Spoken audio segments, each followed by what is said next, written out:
Hello, good morning everyone. Welcome to my YouTube channel, Abundant Garden Hydroponics. So, thank you nga po pala sa mga nag-subscribe yesterday. So, maraming salamat po. And para sa hindi pa po nakapag-subscribe, please subscribe my channel. So, dito po natin ituturo ang mga simpleng pamamaraan kung paano magpalago o magtanim ng lettuce or celery or kahit na anong vegetables gamit ang hydroponics system. So now, i-check po natin yung ating ginawa kahapon, yung pag-germinate ng ating seeds. So ito na po. By the way, kahapon hindi ko nasabi kung anong gagawin after natin mailagay po dito sa container. So ito ilalagay lamang po natin sa loob ng ating bahay. Huwag po sa init ng araw. So masusunog po yung ating mga seeds. So check na po natin.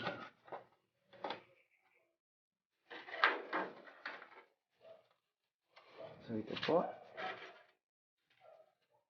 Yan. So, nag-sprout na po siya. Kung makikita po natin, ito po. Yan. Meron na po siyang roots. So, yan. So, ang bilis po niyang mag-germinate. Bale, maganda po kasing quality ng seeds po natin ginawa. So, Strosa seeds po ito. Subok na po ito na mabilis po siya mag-germinate. Isang araw lamang po ay mayroon na pong sprout po yung ating mga seeds. Ngayon, ang gagawin naman po natin ay matransfer siya sa nursery. So, by the way, may tatlong stages nga po pala ang pagpapalaki ng mga lettuce. Una ay yung germination stage, pangalawa ay yung nursing or nursery, and then third part is yung vegetative stage na kung saan yun na po yung pinapalaki na po natin sa ating greenhouse. Okay? Kung wala namang greenhouse, doon po sa ating mga kanlong na places. Yung wala pong masyadong direct sunlight. Ang kailangan nga po pala sa pagpapalaki ng lettuce, at least 4 hours direct sunlight hanggang 6 hours. So yun po, sapat na po yun para mapagpalaki tayo ng lettuce. So now, nursing stage po ang ating gagawin ngayon. So paano po ba to? Ang mga kailangan po natin na sangkap yun, no? Parang lutuin lang. Okay, ito. Mga materyales ay ito po. Kailangan po natin ng foam. Nabibili lamang po ito sa mga market. Cutter. Scissors. And then, tweezer. Tsaka po, medyo malaking container. Kasi dito po natin papalakihin sa nursery yung ating mga seedlings po. At higit sa lahat, tubig. Yan, tubig. So, ito pong foam, ang gamit po niya ay growing media. Na kung saan dito po lalaki ang ating mga lettuces. Okay? So, umpisahan na po natin i-prepare.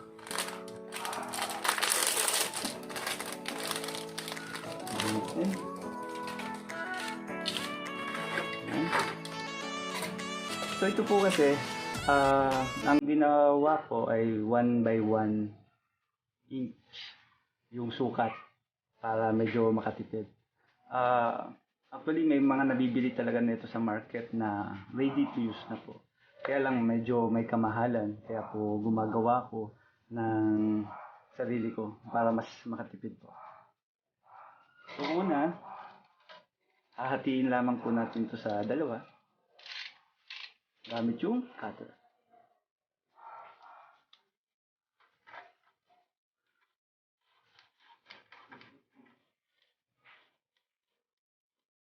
So nasa sa inyo po yun kung susukatin nyo po. Pero pwede nyo naman yung i-estimate. So yan po. Ngayon, hahatiin pa rin natin naman po ito sa gitna. Para nagkahati lang po tayo ng sandwich. Yan.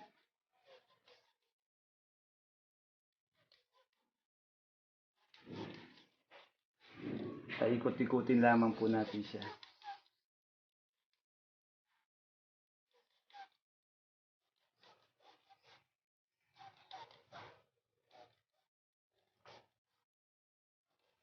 Ingat lamang po tayo, baka masugatan po tayo. So ito naman po, control ko na yung kamay ko.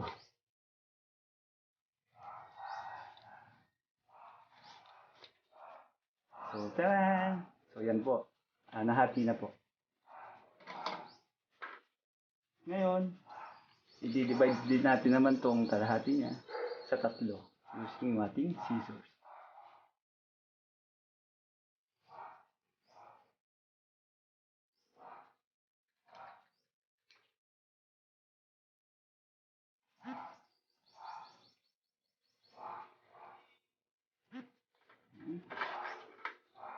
So, dalawa po ito. Actually, napakasimple lamang naman po ito talaga. Para lang tayo nag-alaro. So, may enjoy nyo po kung paano po talaga magpalaki ng lettuce. So, yan, magiging ganyan po yung itsura niya. Ngayon, hahati naman natin sa 4. So, una sa gitna. So, magiging ganyan po. Ngayon, hati na natin sa gitna ulit. Ayan.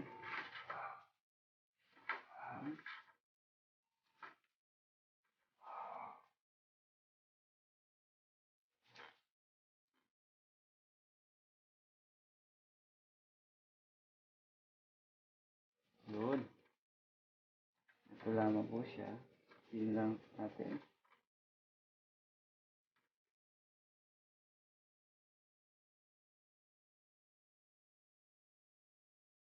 So sa isang ganito nga po pala, makakagawa tayo ng 48 pieces na growing media. So yan po siya. So ngayon, naging cubes na po siya. So ang gagawin po natin ngayon, kailangan natin malagyan ng slit o hiwa dito sa may gitna. Kasi doon po natin iipit o ilalagay ang ating seedlings. So ganito po. So yan po. Hanggang sa may gitna po. Si Pacman lang po. So yan po. So lahat po lalagyan natin.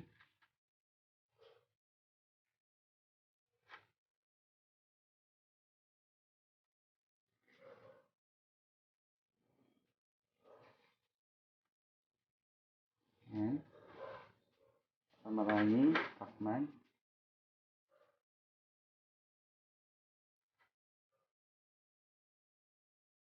So, pati po mga bata, mga anak ninyo, pwede nyo pong maging maturuan po na ito. Pwede nyo gawing katulong po para mag-enjoy po sila sa farming. Kailangan kasi natin ma-engage ang mga bata. Habang bata pa sila, matuto ng magtanim ng sariling pagkain. Yan po.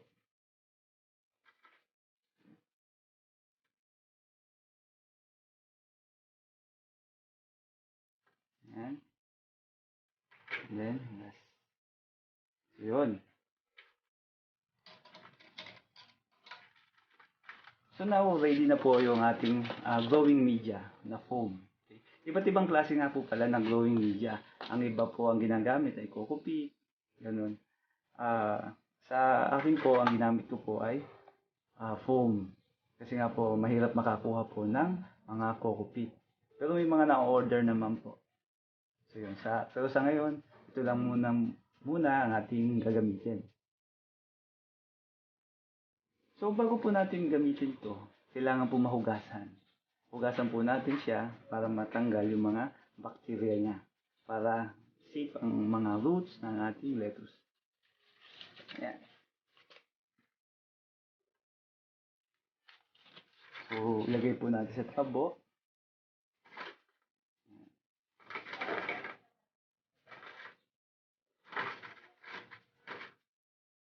So yan po. Ngayon lalagyan naman natin siya ng tubig.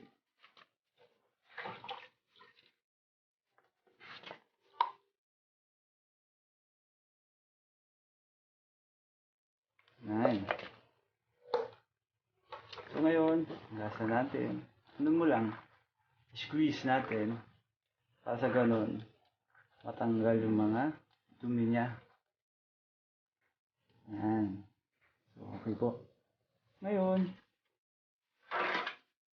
mag-i-start na po tayo na mag-transfer sa ating nursery container. So yun po. So ito po, lalagyan naman natin ng water.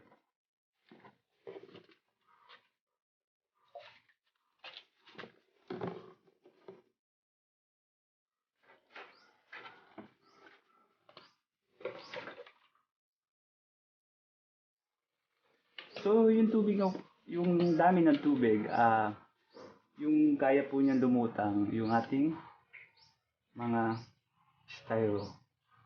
Sorry, hindi pala styro. Foam. Okay po. So yung kahit yung kalagitna lamang po niya, yung lubog sa water. So yun po. Yun ang gagawin natin. And also yung gagamitin pala natin tubig, lalo na dito sa syudad o sa Kamaynaydaan, ay ibababad muna natin or hahayaan natin siya ng 24 hours. Kasi para mawala o sumingaw yung chlorine, para po hindi tawag doon, masira ang ugat ng ating mga baby seedlings. So yun po. Ayan. So may tubig na po ito.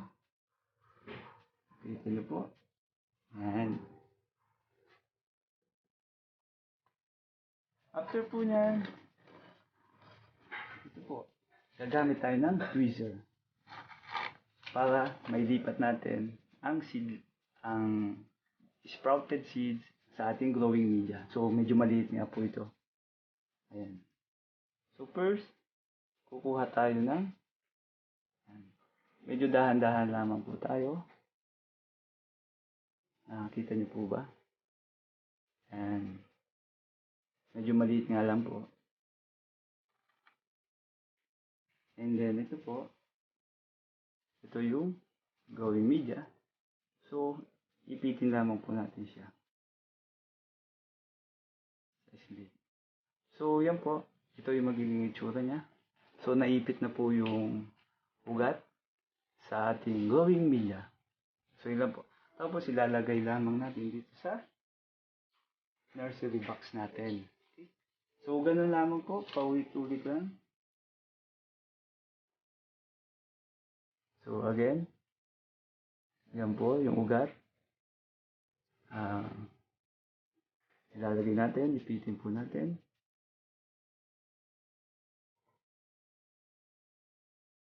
So, yan. Ganyan lamang po. Yun.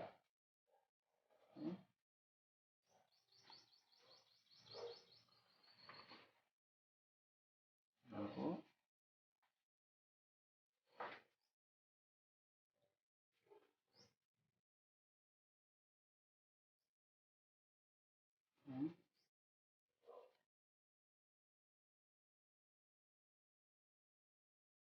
So, yun po. Medyo marami po ito. Matapos po tayo ng isang oras. So, 100. Ito po kasi may 150 seeds. So, ang kagandahan nga po nung seedlings po natin ito, o yung quality ng seeds, ay 100% germination rate. So, yun po, napakaganda niya. Kaya walang masasayang na buto. So, yun po. Yun, ito na po yung ating natapos na ilagay sa nursery. Yun po. Ganyan ang itsura niya. So, after po natin mailagay sa nursery box, ilalagay na po natin siya sa ating greenhouse. Ayan po. So, kailangan po siyang ilagay o ilagay sa ilalim ng magkameron ng sunlight at least 2 hours po. So, ayan.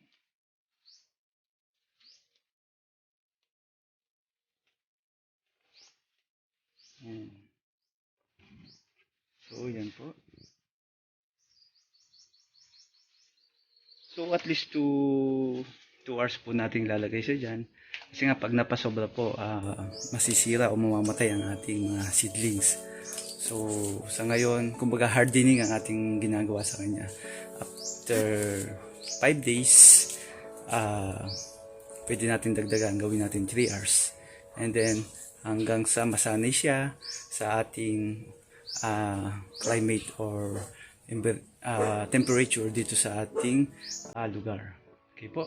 So ang nursery po ay gagawin natin hanggang 2 weeks. So meaning 14 days. So ganyan po natin siya i-harden para masanay po nga siya o maka-adapt sa kanyang environment. So yun po. Nakita niyo po. Ito po nga pala yung aming vegetative stage. So medyo malalaki na po sila. Ito nga rin po pala yung iba naming produce or vegetables. Ito, yan. Celery po yan. So, ang lalaki na po niya.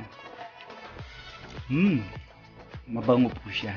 So, napakasarap kainin. Okay, ihalo sa pansit. And then, meron din kaming chili. So, yan po. And also, meron kaming kangkong. So, yan. Okay po. So, maraming salamat po, mga kaibigan. So, don't forget to subscribe yung aming channel. And then, para masubaybayan nyo po kung ano yung ating updates sa ating mga tinanim. So, maraming pa po kaming ituturo sa inyo kung paano magpalaki ng lettuce. So, again, maraming salamat. Thank you. See you tomorrow.